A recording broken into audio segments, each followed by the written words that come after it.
نبی پاک علیہ الصلوۃ والسلام کی محبت انسان کو کبھی بھی پریشان نہیں ہونے دیتی، الجھنے نہیں دیتی، تازہ دم رکھتا ہے حضور کا پیار۔ شرط یہ ہے کہ محبت صحیح ہو، اصلی ہو، باطن میں ہو۔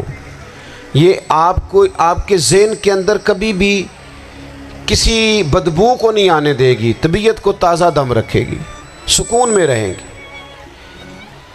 لیکن نبی پاک علیہ السلام کی محبت کے کچھ تقاضے ہیں، ان تقاضوں کو سمجھنا پڑے گا۔ بالخصوص امت اس وقت جس جگہ پہ کھڑی ہے، آپ دیکھیں کہ اتنی بربریت اور اس جیتے جاگتے دیکھتے ماحول میں کہ جس میں ہر چیز کیمرے کی آنکھ دیکھ رہی ہے، اس میں اس قدر زیادہ اسرائیل کی جارحیت، اس کے جواب میں دو تین تازیانے ہیں وہ سمجھنے والے۔ ایک ہے کہ میں کوئی جذباتی بات کروں گا، آپ اس کی تائید کر دیں گے۔ ایک ہے کہ پہلوؤں پر غور کرنے کا وقت ہے کہ اتنے کٹھن ماحول میں بھی اگر مسلم امہ کے لیڈر بیدار نہیں ہو رہے تو آپ کو پس منظر سمجھنا پڑے گا کہ ہم نے نبی پاک کی محبت کے تقاضوں کو نہیں سمجھا۔ حضور سے محبت ہے نا، تو پھر نبی پاک کو تو سادہ طرز زندگی پسند ہے، حضور کو تو پسند نہیں ہے۔ اللہ کے محبوب نے تو دعا مانگ کے فقیری لی اللہ تعالیٰ سے۔ آپ کو پتہ ہے جب بندہ بہت زیادہ آسانیوں میں چلا جاتا ہے، بہت زیادہ اس کے پاس سہولیات ہو جاتی ہے، اس کا مرنے کو دل نہیں کرتا۔ خود نبی پاک علیہ السلام نے فرمایا قیامت کے قریب کافر تم پر جھپٹیں گے جس طرح بھوکے لوگ کھانے پر جھپٹتے ہیں۔ حضور کیوں، ہم تھوڑے ہوں گے؟ فرمایا نہیں، تمہیں دنیا سے محبت ہو جائے گی اور موت تمہیں بری لگے گی۔ اتنے بڑے بڑے بنگلے، عالی شان محلات، کس کا چھوڑ کے مرنے کو جی چاہتا ہے معاذ اللہ۔ نبی پاک کی محبت کا تقاضا سمجھو، ایسا نہیں کہ وہاں دولت آئی نہیں۔ حضور تو فرماتے ہیں کہ اللہ نے خزانوں کی کنجیاں میرے ہاتھ میں رکھ دی ہیں، لیکن میں نے عرض کیا مالک ایک وقت روٹی دینا اور ایک وقت کا فاقہ دینا۔ کنجیاں خزانوں کی اللہ نے دی۔ جب تک آپ اپنا طرز زندگی، یہ جو بہت دنیا کا پیار ہے نا، بہت زیادہ مرنے کی ہرس، یہ بہت زیادہ جینے کی ہرس، تو اللہ تعالیٰ نے قرآن پاک میں یہودیوں کا طریقہ بیان کیا کہ وہ کبھی مرنے کی تمنا نہیں کریں گے کیونکہ جینے کی ہرس رکھتے ہیں۔ نبی پاک علیہ السلام کے غلاموں، طرز زندگی جب تک سادہ نہیں ہوتا اور جب تک یہ دنیا کے جھمیلوں سے کسی کو دولت دے کر پیچھے کر دیا جاتا ہے، کسی کو عہدہ دے کر چپ کرا دیا جاتا ہے، کسی کو اقتدار دے کر چپ کرا دیا جاتا ہے، رسول اللہ صلی اللہ علیہ وسلم کے سچے غلام ان ایک بات کی سمجھ آ گئی تھی کہ ہمیں ہمارے رب نے کہا ہے قل ان کنتم تحبون اللہ فاتبعونی یحببکم اللہ۔ اے محبوب آپ ان سے فرما دیں اگر رب سے محبت کرنا چاہتے ہیں تو آپ کی پیروی کریں، اللہ خود ان سے محبت فرمائے گا جب رب بھی ان کا ہو جائے گا، جب رب بھی ان کا کی محمد سے وفاتوں نے تو ہم، یہ جہاں چیز ہے کیا، یہ لوح و قلم تیرے ہیں، اس کا کیا مطلب ہوا؟ لوح و قلم، قلم لکھتی ہے نا تقدیریں، مقدر فیصلے، تو لوح و قلم تیرے ہیں، اس کا مطلب یہ ہے کہ پھر رب کریم تیرے اوپر فضل کرے گا، اور وہ جن فیصلوں کی امت کو دیانت سے چاہت ہے اللہ اپنے فضل سے وہ فیصلے فرمائے گا۔ جب تک زندگی حضور کی غلامی کی طرف نہیں جاتی وہ اللہ تعالیٰ کی تائید نہیں پاتی۔ حضرت عبداللہ ابن حذافہ رضی اللہ تعالیٰ عنہ کو رومیوں نے قید کر لیا تھا، اور جب رومی آپ کو قید کر رہے تھے، پکڑ رہے تھے، جنگ میں کچھ موڑ ایسا آ گیا کہ بظاہر مسلمانوں کے قدم پیچھے ہٹ رہے تھے، تو 1000 آدمی نے، 100 آدمی نے مل کے آپ کے گرد گھیرا ڈالا اور بڑی مشکل سے آپ کو گرفتار کیا۔ جب بادشاہ کے سامنے لے گئے نا تو بادشاہ سے اس کا سپہ سالار کہنے لگا کہ بندہ ضائع کرنے والا نہیں، یہ بات سمجھیں آپ۔ ہماری طبیعت کے مطابق جو بندہ پورا نہیں اترتا ہم ضائع کر دیتے ہیں۔ حالانکہ اگر آپ کو مخالف صف میں بندہ کام کا نظر آئے تو آپ غور فرمائیں کہ یہ ہمارے قافلہ محبت میں کیسے شامل ہو سکتا ہے، اس کے لیے جد و جہد کریں تاکہ اس سے کام لیا جا سکے۔ اس نے کہا روم کے بادشاہ نے بندہ ضائع کرنے والا نہیں، وزیر نے کہا بادشاہ سے، اس نے کہا کیا کریں؟ کچھ ایسا کریں کہ یہ معاذ اللہ ہمارے دین میں آ جائے، اور قرآن مجید نے واضح کہہ دیا ہے کہ یہودی اور عیسائی تم سے راضی نہیں ہو سکتے حتی تتبع ملتہم، جب تک کہ تم ان کے دین کی پیروی نہ کرو، ان کو کسی طریقے سے معاذ اللہ عیسائی بنایا جائے۔ تو بادشاہ کہنے لگا 2-3 چیزیں ہیں جس سے کوئی بندہ بھی خریدا جا سکتا ہے، کر لیتے ہیں بات۔ اس نے سب سے پہلے حضرت عبداللہ ابن حذافہ سے کہا کہ جتنے پیسے آپ کہیں گے آپ کو ملیں گے، آپ اس دین میں آ جائیں معاذ اللہ۔ تو حضرت عبداللہ ابن حذافہ نا، کچھ لوگ بڑے سیانے ہوتے ہیں، بردبار ہوتے ہیں، بعض باتوں پر غصہ نہیں کرتے، ہنستے ہیں۔ حضرت عبداللہ ابن حذافہ ہنس پڑے، فرمانے لگے تجھے کس نے بادشاہ بنایا؟ تو بڑا بیوقوف آدمی ہے۔ اس نے کہا کیا مطلب؟ فرمانے لگے نادان، میں تو تلوار لے کے میدان میں آیا ہوں، مجھے دولت کمانی ہوتی میں تجارت کرتا، میں تجارت نہیں کر رہا، میں تو شہادت کے لیے نکلا ہوا ہوں، اور تو مجھے کہہ رہا ہے پیسے لے لے، کو عقل کی بات کر۔ اس نے دوسری بات کی، اس نے کہا کہ میں بادشاہ ہوں، میرے نیچے جتنے بھی عہدے ہیں، وزیر، مشیر، وزیر خزانہ، جو آپ عہدہ کہیں گے آپ کو دے دیا جائے گا، آپ اس طرف آ جائیں۔ تو حضرت عبداللہ ابن حذافہ کہنے لگے پھر کہتا ہوں تو بڑا نادان ہے۔ فرمانے لگے میں حضور کا صحابی ہوں، اور صحابی ہونے سے بڑا عہدہ دنیا میں ہے ہی کوئی نہیں۔ صحابہ وہ صحابہ جن کی ہر صبح عید ہوتی تھی، خدا کا قرب حاصل تھا، نبی کی دید ہوتی تھی۔ کہا تو مجھے لالچ دے رہا ہے؟ اب انہوں نے ایک نئی چال چلی۔ وزیر کہنے لگا کہ میں ایک اور طرح سے معاذ اللہ کوشش کرتا ہوں پگھلا دینے کی۔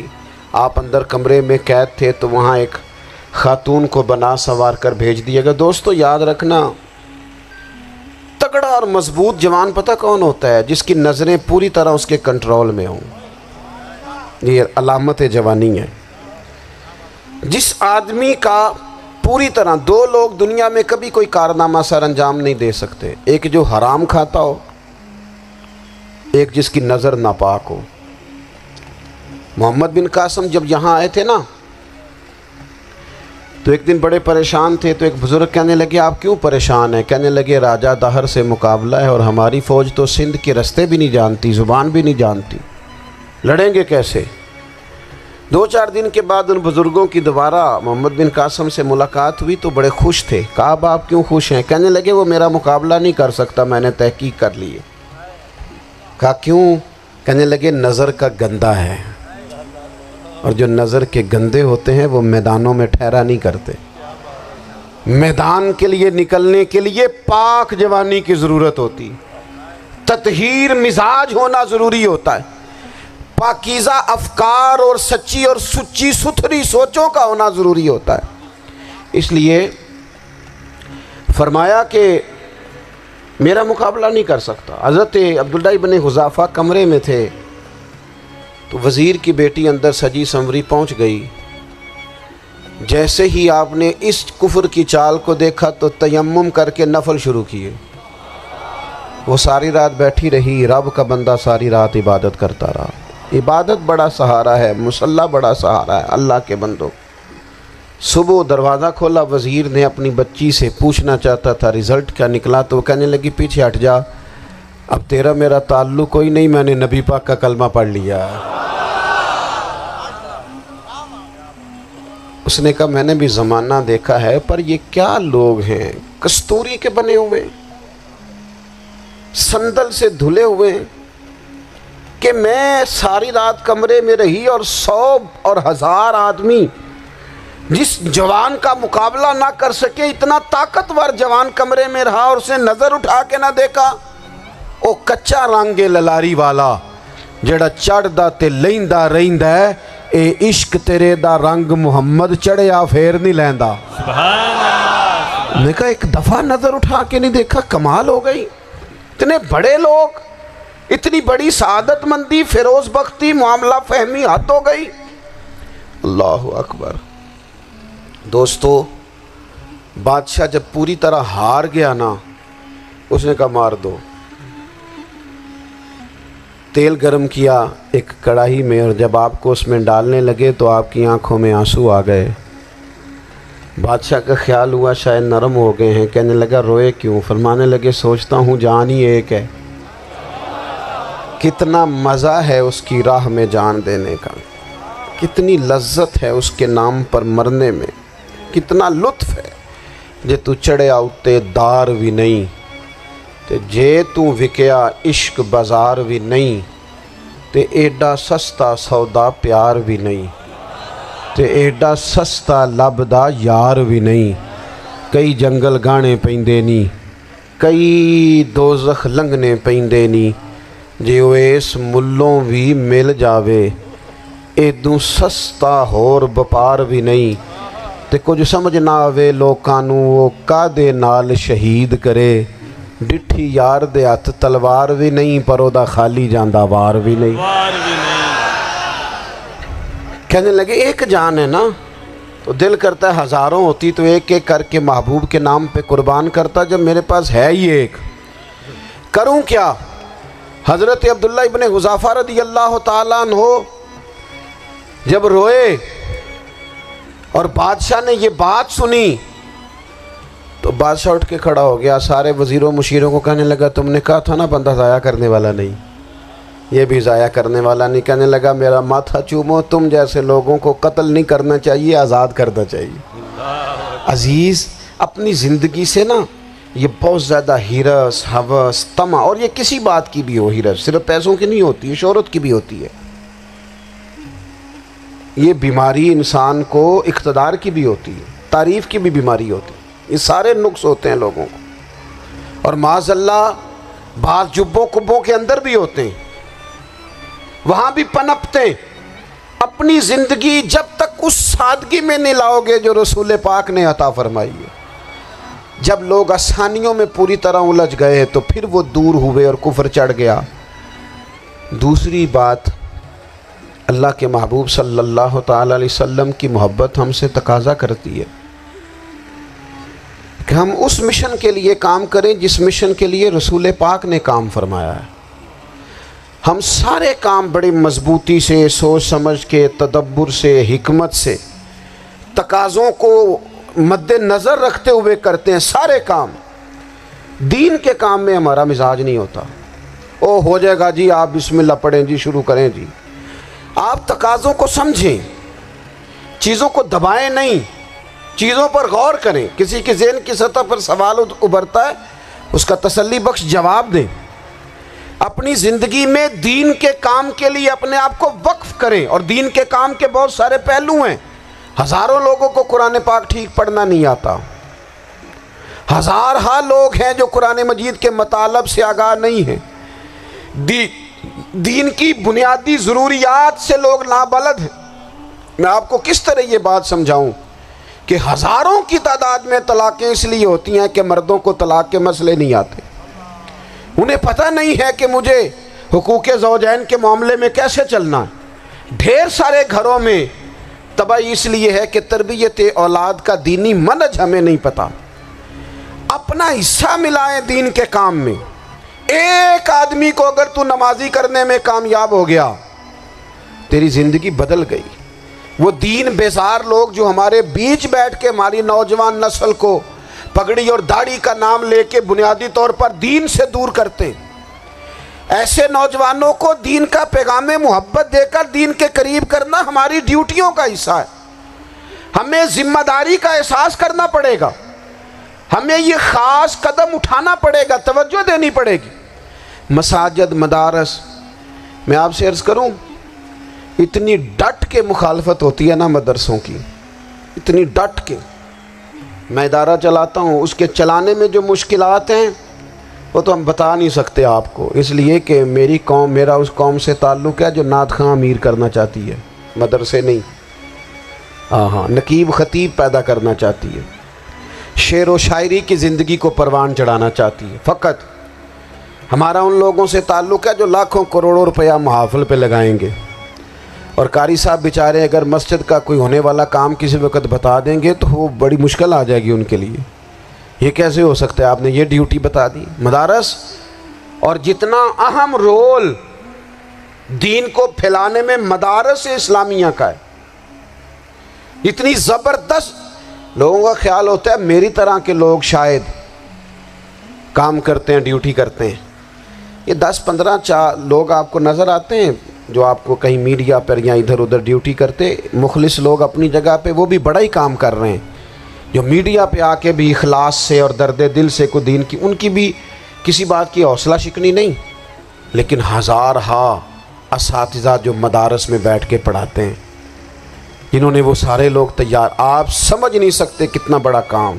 حفظ کا استاد جو ہوتا ہے نا, اس کی ڈیوٹی 24 گھنٹے ہوتی ہے فجر سے پہلے, اور اس نے بچوں کو اٹھانا ہے. تنخواہ تو ہم انہیں دینا نہیں نہ چاہتے جی, تنخواہ نہیں دے دی انہوں نے. ہمیں مولوی امیر نہ ہو جانا. مولوی نو تے سوٹ بھی 27ویں والی رات دے ہے تاکہ کدھر سوان کے عید والے دن پا نہ لوے, کیونکہ 27ویں تو بعد تے درزی پھڑتا ہی کوئی نہیں. کیوں حضرت ایسا ہی ہے نا, اس وقت تو نہیں نہ لیتا. تو ہم چاہتے ہیں مولوی ہماری مرضی کے ہماری طرح کا سوٹ نہ پہن لے. مدارس کی مضبوطی آپ یہ دیکھ لیں, یہ صلاح الدین ایوبی کا تعلق بھلا کس چیز سے تھا؟ غوث اعظم کے مدرسے سے. حضور غوث اعظم کے مریدوں کی جماعت اس کے ساتھ شامل تھی. کون لوگ تھے جنہوں نے مدارس سے فیض پایا؟ رازی اور غزالی, حضور غوث اعظم, خواجہ اجمیر, یہ سب لوگ مدارس کے لوگ ہیں. کمزوریاں ہیں, غلطیاں ہیں, بہت ساری چیزوں کی اصلاح کی ضرورت ہے, لیکن یہ دین کا بہت بڑا قلعہ ہوتا ہے مدرسہ. لیکن اس کی مخالفت کی جاتی ہے. مجھے بتائیے, اگر مدرسوں میں کمزوریاں ہیں تو کالجوں یونیورسٹیوں میں نہیں ہیں؟ ہم نے کبھی مخالفت کی ہے بند کر دو سارے؟ لیکن لوگوں کا جب خیال آتا ہے, جب ہمارے ایک سابقہ وزیر صاحب تھے سر راہ, کسی دعوت میں میری ان سے ملاقات ہو گئی تو انہوں نے کہا مدرسوں کا کردار کیا ہے آج کے ماحول میں؟ میں نے انہیں کہا کہ مختلف کورسز آپ کراتے ہیں نا, تو اس کے لیے پھر مختلف ویکینسیز ہوتی ہیں. جہاں بچوں کو مدرسے کا کورس کرایا جاتا ہے تو استاد بننا ہوتا ہے, اس نے خطیب بننا ہوتا ہے, مسجد کی ڈیوٹی کرنی ہوتی ہے. میں نے کہا آپ بالکل کوئی حکومت سرپرستی نہیں کرتی, لیکن اللہ کا فضل ہے. کبھی آپ نے حکومت سے سنی ہے جس میں جمعے والے دن مولوی نہ ملا ہو جمعہ پڑھانے کے لیے؟ کبھی آپ کو رمضان میں ایسی مسجد ملی ہے جس میں قرآن مجید سنانے کے لیے حافظ نہ ملا ہو؟ یہ ہو سکتا ہے کسی حافظ کو مسجد نہ ملے. تو مدارس کے ذمے جو کام تھا مدارس نے جم کے کیا ہے اور ڈٹ کے کیا اللہ کے فضل سے. اور مدارس کے لوگوں کو بھی کمزور نہیں پڑنا چاہیے, کبھی کسی وزیر مشیر مالدار کے روب میں نہیں آنا چاہیے, قطعاً نہیں.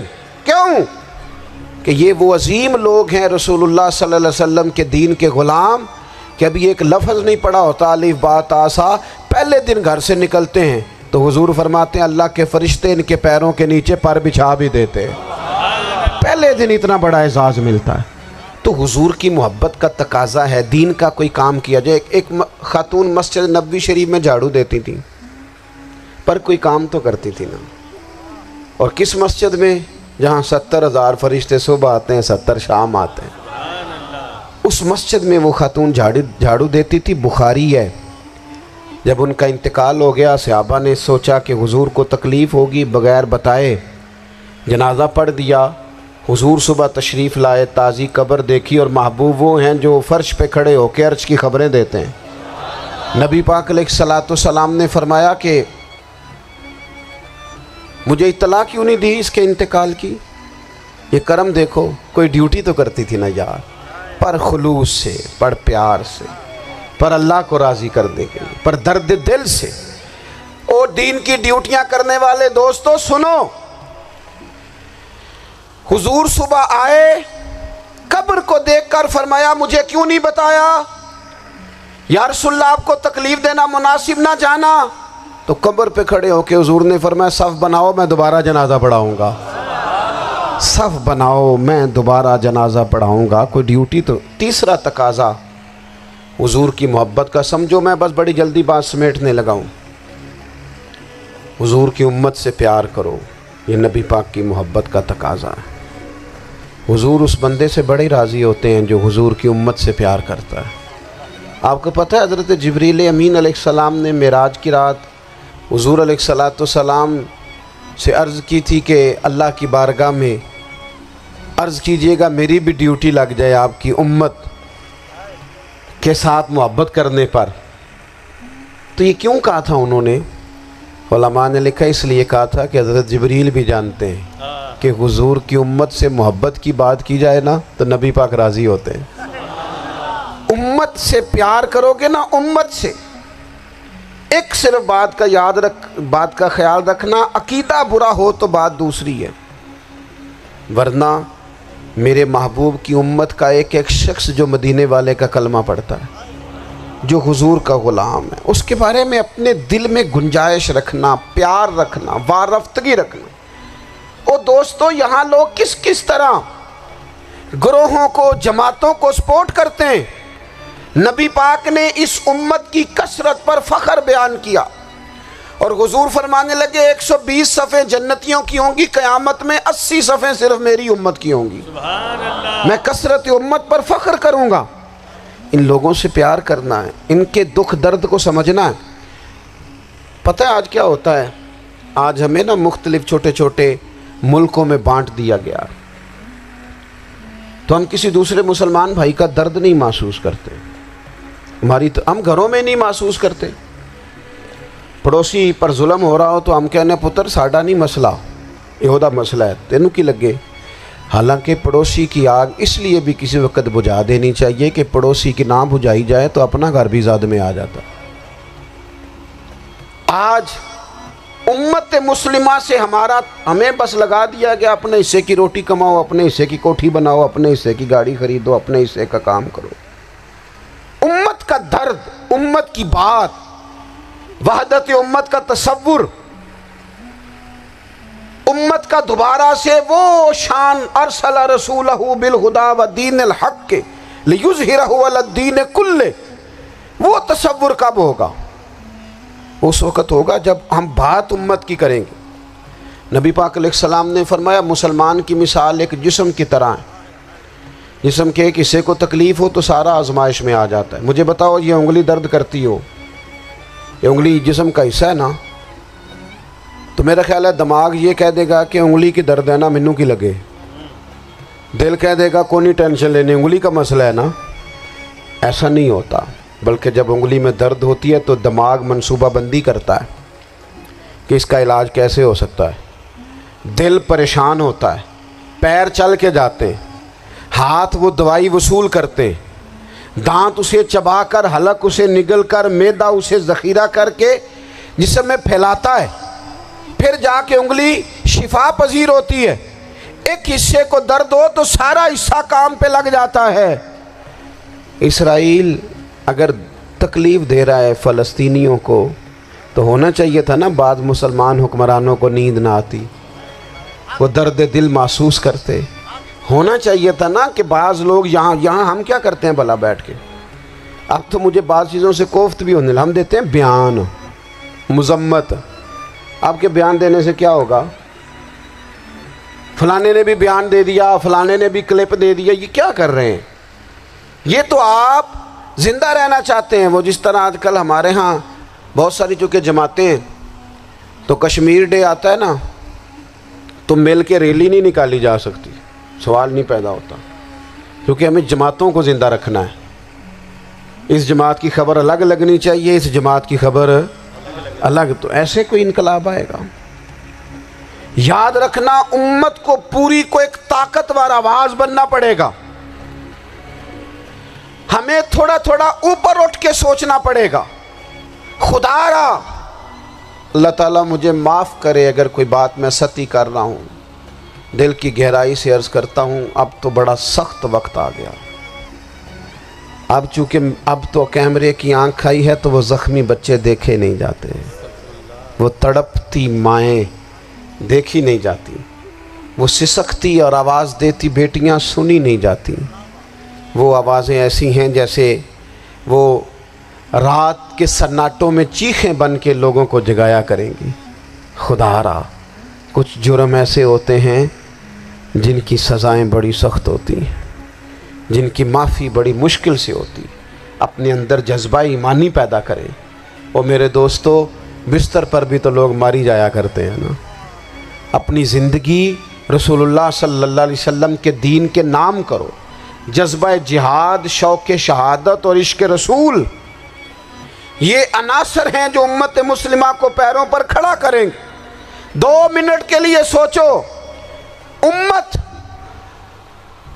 اگر اسی طرح کٹتی رہی، پریشان رہی، دکھتی رہی، اور باری باری کر کے، اقبال نے کیا کہا تھا؟ اس نے کہا تھا وطنوں میں، انہوں نے کہا تھا کہ ان تازہ خداؤں میں بڑا سب سے وطن ہے، جو پیرہن اس کا ہے وہ مذہب کا کفن ہے۔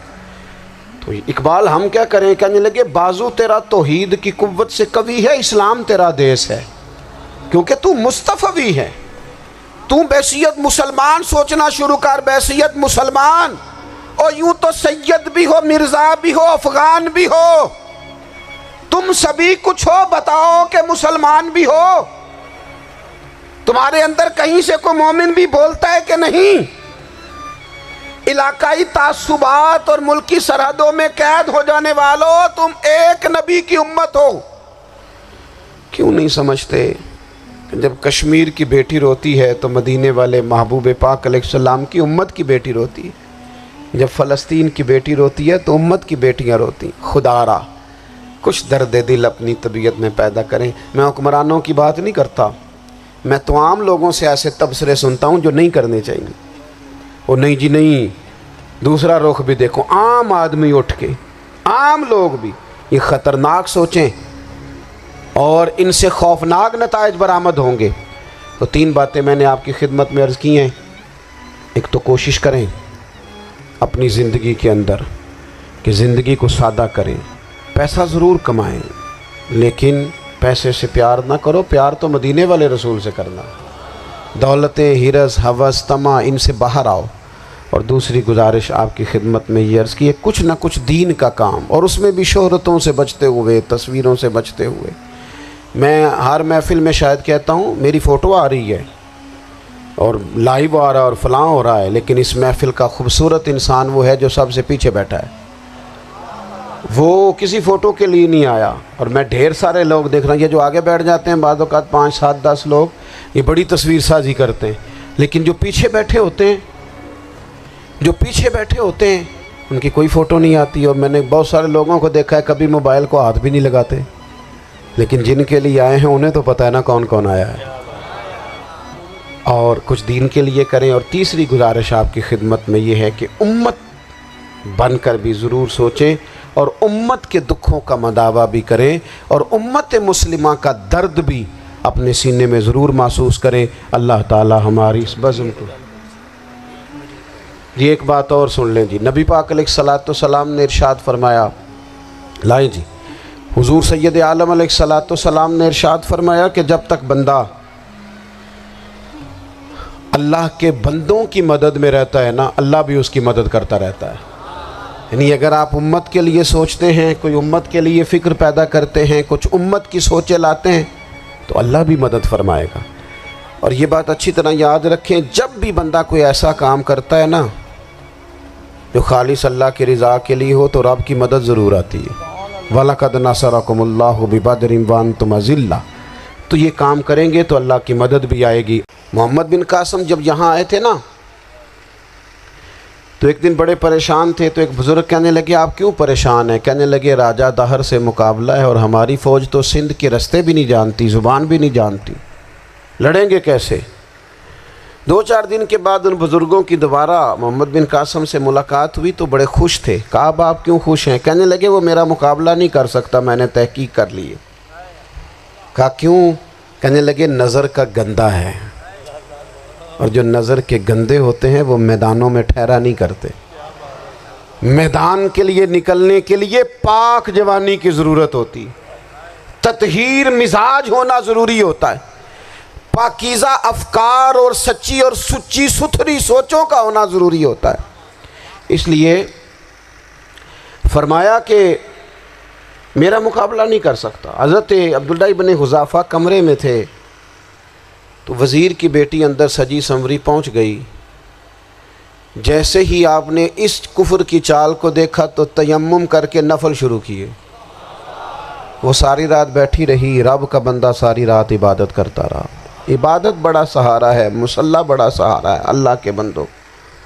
صبح دروازہ کھولا، وزیر نے اپنی بچی سے پوچھنا چاہتا تھا رزلٹ کیا نکلا، تو وہ کہنے لگی پیچھے ہٹ جا، اب تیرا میرا تعلق کوئی نہیں، میں نے نبی پاک کا کلمہ پڑھ لیا۔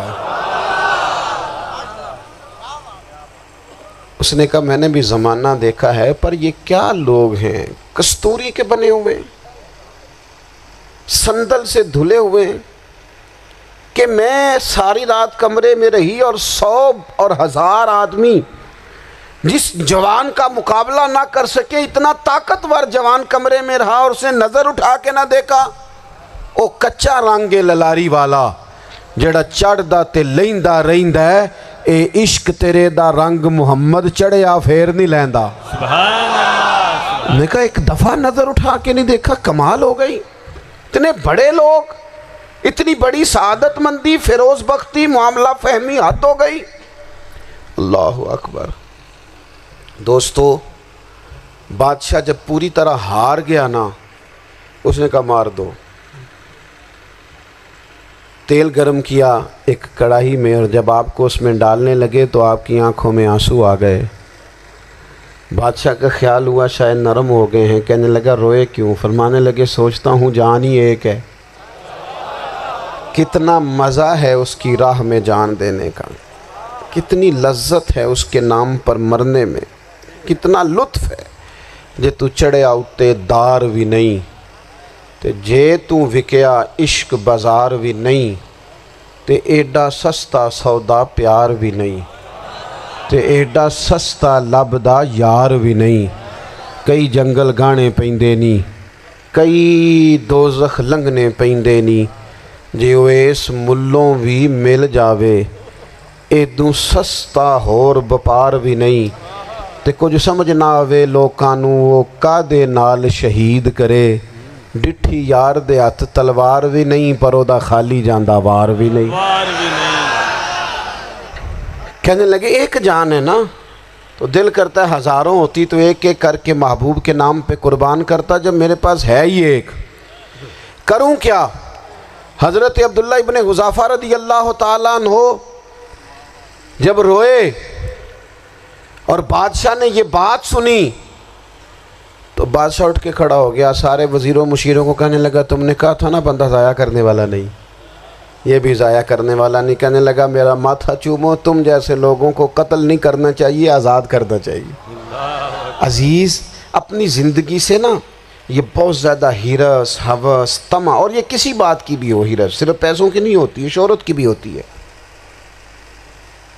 یہ بیماری انسان کو اقتدار کی بھی ہوتی ہے، تعریف کی بھی بیماری ہوتی ہے، یہ سارے نقص ہوتے ہیں لوگوں کو، اور معاذ اللہ بعض جبوں کبوں کے اندر بھی ہوتے ہیں، وہاں بھی پنپتے ہیں۔ اپنی زندگی جب تک اس سادگی میں نہیں لاؤ گے جو رسول پاک نے عطا فرمائی ہے، جب لوگ آسانیوں میں پوری طرح الجھ گئے تو پھر وہ دور ہوئے اور کفر چڑھ گیا۔ دوسری بات، اللہ کے محبوب صلی اللہ تعالی علیہ وسلم کی محبت ہم سے تقاضا کرتی ہے کہ ہم اس مشن کے لیے کام کریں جس مشن کے لیے رسول پاک نے کام فرمایا ہے۔ ہم سارے کام بڑی مضبوطی سے، سوچ سمجھ کے، تدبر سے، حکمت سے، تقاضوں کو مد نظر رکھتے ہوئے کرتے ہیں، سارے کام۔ دین کے کام میں ہمارا مزاج نہیں ہوتا، او ہو جائے گا جی، آپ بسم اللہ پڑھیں جی، شروع کریں جی۔ آپ تقاضوں کو سمجھیں، چیزوں کو دبائیں نہیں، چیزوں پر غور کریں۔ کسی کے ذہن کی سطح پر سوال ابھرتا ہے، اس کا تسلی بخش جواب دیں۔ اپنی زندگی میں دین کے کام کے لیے اپنے آپ کو وقف کریں، اور دین کے کام کے بہت سارے پہلو ہیں۔ ہزاروں لوگوں کو قرآن پاک ٹھیک پڑھنا نہیں آتا، ہزارہا لوگ ہیں جو قرآن مجید کے مطالب سے آگاہ نہیں ہیں، دین کی بنیادی ضروریات سے لوگ نابلد ہیں۔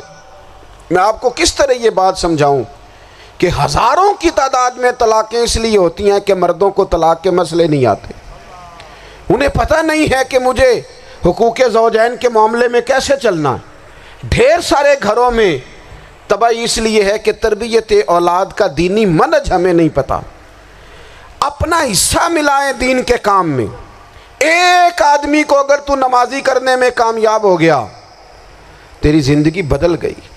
وہ دین بیزار لوگ جو ہمارے بیچ بیٹھ کے ہماری نوجوان نسل کو پگڑی اور داڑھی کا نام لے کے بنیادی طور پر دین سے دور کرتے ہیں، ایسے نوجوانوں کو دین کا پیغام محبت دے کر دین کے قریب کرنا ہماری ڈیوٹیوں کا حصہ ہے۔ ہمیں ذمہ داری کا احساس کرنا پڑے گا، ہمیں یہ خاص قدم اٹھانا پڑے گا، توجہ دینی پڑے گی۔ مساجد، مدارس، میں آپ سے عرض کروں، اتنی ڈٹ کے مخالفت ہوتی ہے نا مدرسوں کی، اتنی ڈٹ کے۔ میں ادارہ چلاتا ہوں، اس کے چلانے میں جو مشکلات ہیں وہ تو ہم بتا نہیں سکتے آپ کو، اس لیے کہ میری قوم، میرا اس قوم سے تعلق ہے جو نعت خواں امیر کرنا چاہتی ہے، مدرسے نہیں۔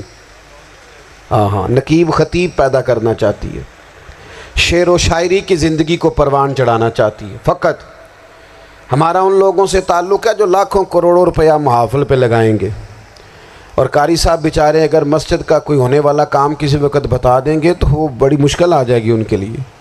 یہ کیسے ہو سکتا ہے، آپ نے یہ ڈیوٹی بتا دی؟ مدارس، اور جتنا اہم رول دین کو پھیلانے میں مدارس اسلامیہ کا ہے، اتنی زبردست۔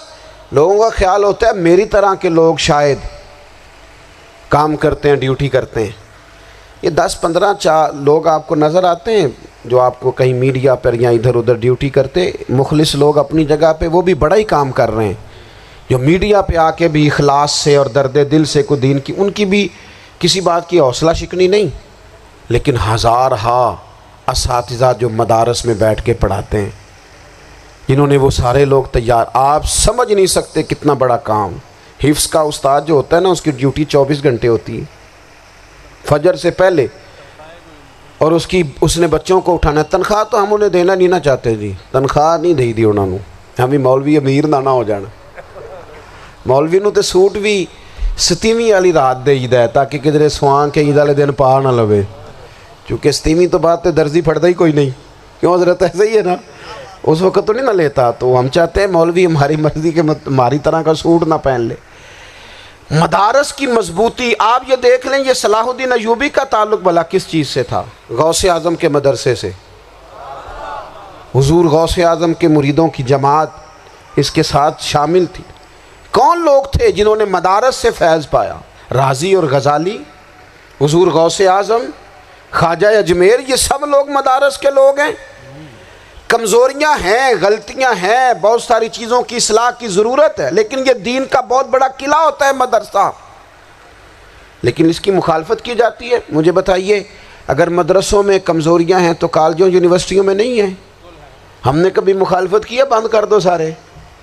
لیکن لوگوں کا جب خیال آتا ہے، جب ہمارے ایک سابقہ وزیر صاحب تھے، سریرا، کسی دعوت میں میری ان سے ملاقات ہو گئی تو انہوں نے کہا مدرسوں کا کردار کیا ہے آج کے ماحول میں؟ میں نے انہیں کہا کہ مختلف کورسز آپ کراتے ہیں نا، تو اس کے لیے پھر مختلف ویکنسیز ہوتی ہیں، جہاں بچوں کو مدرسے کا کورس کرایا جاتا ہے تو استاد بننا ہوتا ہے، اس نے خطیب بننا ہوتا ہے، مسجد کی ڈیوٹی کرنی ہوتی ہے۔ میں نے کہا آپ بالکل کوئی حکومت سرپرستی نہیں کرتی، لیکن اللہ کا فضل ہے، کبھی آپ نے کوئی مسجد سنی ہے جس میں جمعے والے دن مولوی نہ ملا ہو جمعہ پڑھانے کے لیے؟ کبھی آپ کو رمضان میں ایسی مسجد ملی ہے جس میں قرآن مجید سنانے کے لیے حافظ نہ ملا ہو؟ یہ ہو سکتا ہے کسی حافظ کو مسجد نہ ملے۔ تو مدارس کے ذمے جو کام تھا، مدارس نے جم کے کیا ہے اور ڈٹ کے کیا اللہ کے فضل سے۔ اور مدارس کے لوگوں کو بھی کمزور نہیں پڑنا چاہیے، کبھی کسی وزیر، مشیر، مالدار کے روب میں نہیں آنا چاہیے، قطعاً نہیں۔ کیوں؟ کہ یہ وہ عظیم لوگ ہیں، رسول اللہ صلی اللہ علیہ وسلم کے دین کے غلام، کہ ابھی ایک لفظ نہیں پڑھا ہوتا الف با تا سا، پہلے دن گھر سے نکلتے ہیں تو حضور فرماتے ہیں اللہ کے فرشتے ان کے پیروں کے نیچے پر بچھا بھی دیتے ہیں، پہلے دن اتنا بڑا اعزاز ملتا ہے۔ تو حضور کی محبت کا تقاضا ہے، دین کا کوئی کام کیا جائے۔ ایک خاتون مسجد نبوی شریف میں جھاڑو دیتی تھی، پر کوئی کام تو کرتی تھی نا، اور کس مسجد میں؟ جہاں 70,000 فرشتے صبح آتے ہیں 70 شام آتے ہیں. اس مسجد میں وہ خاتون جھاڑو دیتی تھی. بخاری ہے. جب ان کا انتقال ہو گیا صحابہ نے سوچا کہ حضور کو تکلیف ہوگی، بغیر بتائے جنازہ پڑھ دیا. حضور صبح تشریف لائے، تازی قبر دیکھی، اور محبوب وہ ہیں جو فرش پہ کھڑے ہو کے عرش کی خبریں دیتے ہیں. نبی پاک علیہ الصلوۃ والسلام نے فرمایا کہ مجھے اطلاع کیوں نہیں دی اس کے انتقال کی؟ یہ کرم دیکھو، کوئی ڈیوٹی تو کرتی تھی نا یار، پر خلوص سے، پر پیار سے، پر اللہ کو راضی کرنے کے لیے، پر درد دل سے. اور دین کی ڈیوٹیاں کرنے والے دوستو سنو، حضور صبح آئے، قبر کو دیکھ کر فرمایا مجھے کیوں نہیں بتایا؟ یا رسول اللہ آپ کو تکلیف دینا مناسب نہ جانا؟ تو قبر پہ کھڑے ہو کے حضور نے فرمایا صف بناؤ، میں دوبارہ جنازہ پڑھاؤں گا. صف بناؤ، میں دوبارہ جنازہ پڑھاؤں گا. کوئی ڈیوٹی تو. تیسرا تقاضا حضور کی محبت کا. سمجھو میں بس بڑی جلدی بات سمیٹنے لگا ہوں. حضور کی امت سے پیار کرو، یہ نبی پاک کی محبت کا تقاضا ہے. حضور اس بندے سے بڑے راضی ہوتے ہیں جو حضور کی امت سے پیار کرتا ہے. آپ کو پتہ ہے حضرت جبریل امین علیہ السلام نے معراج کی رات حضور علیہ الصلوۃ والسلام سے عرض کی تھی کہ اللہ کی بارگاہ میں عرض کیجئے گا میری بھی ڈیوٹی لگ جائے آپ کی امت کے ساتھ محبت کرنے پر. تو یہ کیوں کہا تھا انہوں نے؟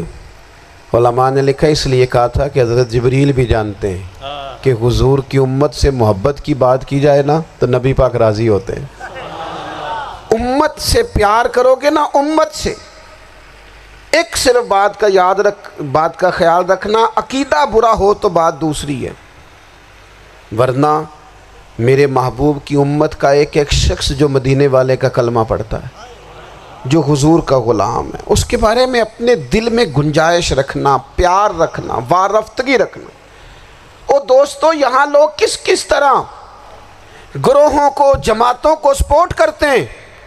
نبی پاک نے اس امت کی کثرت پر فخر بیان کیا اور حضور فرمانے لگے 120 صفیں جنتیوں کی ہوں گی، قیامت میں 80 صفیں صرف میری امت کی ہوں گی. سبحان اللہ. میں کثرت امت پر فخر کروں گا. ان لوگوں سے پیار کرنا ہے، ان کے دکھ درد کو سمجھنا ہے. پتہ ہے آج کیا ہوتا ہے؟ آج ہمیں نا مختلف چھوٹے چھوٹے ملکوں میں بانٹ دیا گیا، تو ہم کسی دوسرے مسلمان بھائی کا درد نہیں محسوس کرتے. ہم گھروں میں نہیں محسوس کرتے. پڑوسی پر ظلم ہو رہا ہو تو ہم کہنے پتر ساڈا نہیں مسئلہ، یہ مسئلہ ہے، تینوں کی لگے. حالانکہ پڑوسی کی آگ اس لیے بھی کسی وقت بجھا دینی چاہیے کہ پڑوسی کی نہ بجھائی جائے تو اپنا گھر بھی زاد میں آ جاتا. آج امت مسلمہ سے ہمیں بس لگا دیا گیا اپنے حصے کی روٹی کماؤ، اپنے حصے کی کوٹھی بناؤ، اپنے حصے کی گاڑی خریدو، اپنے حصے کا کام کرو. امت کا درد، امت کی بات، وحدت امت کا تصور، امت کا دوبارہ سے وہ شان ارسل رسولہ بالہدی ودین الحق لیظہرہ علی الدین کلہ، وہ تصور کب ہوگا؟ اس وقت ہوگا جب ہم بات امت کی کریں گے. نبی پاک علیہ السلام نے فرمایا مسلمان کی مثال ایک جسم کی طرح ہے. جسم کے ایک حصے کو تکلیف ہو تو سارا آزمائش میں آ جاتا ہے. مجھے بتاؤ یہ انگلی درد کرتی ہو، یہ انگلی جسم کا حصہ ہے نا، تو میرا خیال ہے دماغ یہ کہہ دے گا کہ انگلی کی درد ہے نا منو کی لگے.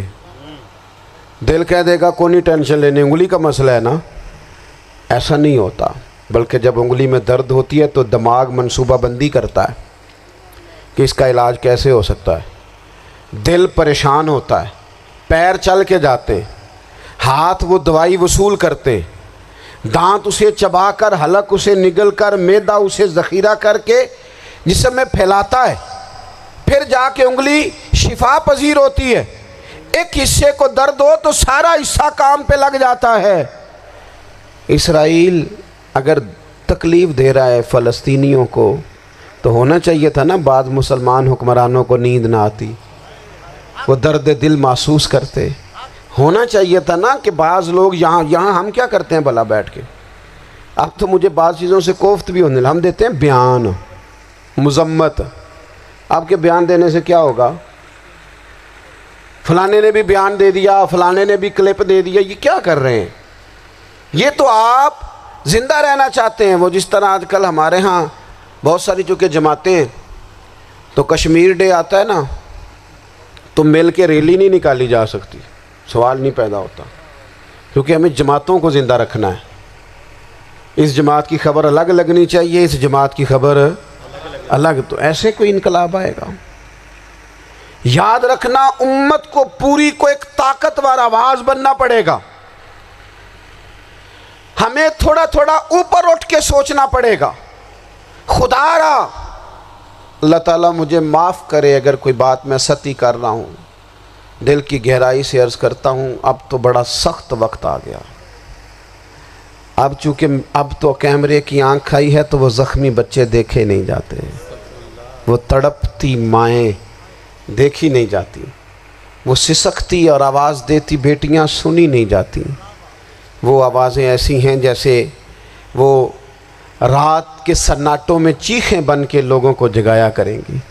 خدا را کچھ جرم ایسے ہوتے ہیں جن کی سزائیں بڑی سخت ہوتی ہیں، جن کی معافی بڑی مشکل سے ہوتی۔ اپنے اندر جذبہ ایمانی پیدا کریں۔ اور میرے دوستو، بستر پر بھی تو لوگ ماری جایا کرتے ہیں نا۔ اپنی زندگی رسول اللہ صلی اللہ علیہ وسلم کے دین کے نام کرو۔ جذبہ جہاد، شوق شہادت اور عشق رسول، یہ عناصر ہیں جو امت مسلمہ کو پیروں پر کھڑا کریں گے۔ 2 منٹ کے لیے سوچو، امت اگر اسی طرح کٹتی رہی، پریشان رہی، دکھتی رہی، اور باری باری کر کے، اقبال نے کیا کہا تھا؟ اس نے کہا تھا وطنوں میں، انہوں نے کہا تھا کہ ان تازہ خداؤں میں بڑا سب سے وطن ہے، جو پیرہن اس کا ہے وہ مذہب کا کفن ہے۔ تو اقبال ہم کیا کریں؟ کہنے لگے بازو تیرا توحید کی قوت سے قوی ہے، اسلام تیرا دیس ہے، کیونکہ تو مصطفی ہے۔ تو بحیثیت مسلمان سوچنا شروع کر، بحیثیت مسلمان، اور یوں تو سید بھی ہو، مرزا بھی ہو، افغان بھی ہو، تم سبھی کچھ ہو، بتاؤ کہ مسلمان بھی ہو۔ تمہارے اندر کہیں سے کوئی مومن بھی بولتا ہے کہ نہیں؟ علاقائی تعصبات اور ملکی سرحدوں میں قید ہو جانے والوں، تم ایک نبی کی امت ہو۔ کیوں نہیں سمجھتے کہ جب کشمیر کی بیٹی روتی ہے تو مدینے والے محبوب پاک علیہ السلام کی امت کی بیٹی روتی ہے، جب فلسطین کی بیٹی روتی ہے تو امت کی بیٹیاں روتی۔ خدا را کچھ درد دل اپنی طبیعت میں پیدا کریں۔ میں حکمرانوں کی بات نہیں کرتا، میں تو عام لوگوں سے ایسے تبصرے سنتا ہوں جو نہیں کرنے چاہیے۔ وہ نہیں جی نہیں، دوسرا رخ بھی دیکھو، عام آدمی اٹھ کے، عام لوگ بھی یہ خطرناک سوچیں اور ان سے خوفناک نتائج برآمد ہوں گے۔ تو 3 باتیں میں نے آپ کی خدمت میں عرض کی ہیں۔ ایک تو کوشش کریں اپنی زندگی کے اندر کہ زندگی کو سادہ کریں، پیسہ ضرور کمائیں لیکن پیسے سے پیار نہ کرو، پیار تو مدینے والے رسول سے کرنا۔ دولتیں، ہرس، ہوس، طمع، ان سے باہر آؤ۔ اور دوسری گزارش آپ کی خدمت میں یہ عرض کی ہے، کچھ نہ کچھ دین کا کام، اور اس میں بھی شہرتوں سے بچتے ہوئے، تصویروں سے بچتے ہوئے۔ میں ہر محفل میں شاید کہتا ہوں میری فوٹو آ رہی ہے اور لائیو آ رہا ہے اور فلاں ہو رہا ہے، لیکن اس محفل کا خوبصورت انسان وہ ہے جو سب سے پیچھے بیٹھا ہے۔ وہ کسی فوٹو کے لیے نہیں آیا۔ اور میں ڈھیر سارے لوگ دیکھ رہا ہوں، یہ جو آگے بیٹھ جاتے ہیں بعض اوقات 5، 7، 10 لوگ، یہ بڑی تصویر سازی کرتے ہیں، لیکن جو پیچھے بیٹھے ہوتے ہیں ان کی کوئی فوٹو نہیں آتی۔ اور میں نے بہت سارے لوگوں کو دیکھا ہے کبھی موبائل کو ہاتھ بھی نہیں لگاتے، لیکن جن کے لیے آئے ہیں انہیں تو پتہ ہے نا کون کون آیا ہے۔ اور کچھ دین کے لیے کریں۔ اور تیسری گزارش آپ کی خدمت میں یہ ہے کہ امت بن کر بھی ضرور سوچیں اور امت کے دکھوں کا مداوع بھی کریں، اور امت مسلمہ کا درد بھی اپنے سینے میں ضرور محسوس کریں۔ اللہ تعالی ہماری اس بزم کو۔ یہ ایک بات اور سن لیں جی، نبی پاک علیہ الصلوۃ والسلام نے ارشاد فرمایا، لائیں جی، حضور سید عالم علیہ الصلوۃ والسلام نے ارشاد فرمایا کہ جب تک بندہ اللہ کے بندوں کی مدد میں رہتا ہے نا، اللہ بھی اس کی مدد کرتا رہتا ہے۔ یعنی اگر آپ امت کے لیے سوچتے ہیں، کوئی امت کے لیے فکر پیدا کرتے ہیں، کچھ امت کی سوچیں لاتے ہیں، تو اللہ بھی مدد فرمائے گا۔ اور یہ بات اچھی طرح یاد رکھیں، جب بھی بندہ کوئی ایسا کام کرتا ہے نا جو خالص اللہ کی رضا کے لیے ہو تو رب کی مدد ضرور آتی ہے۔ وَلَقَدْ نَصَرَكُمُ اللَّهُ بِبَدْرٍ وَأَنْتُمْ أَذِلَّةٌ، تو یہ کام کریں گے تو اللہ کی مدد بھی آئے گی۔ اللہ توفیق عطا فرمائے۔ وَمَا عَلَيْنَا إِلَّا الْبَلَاغُ۔ مصطفیٰ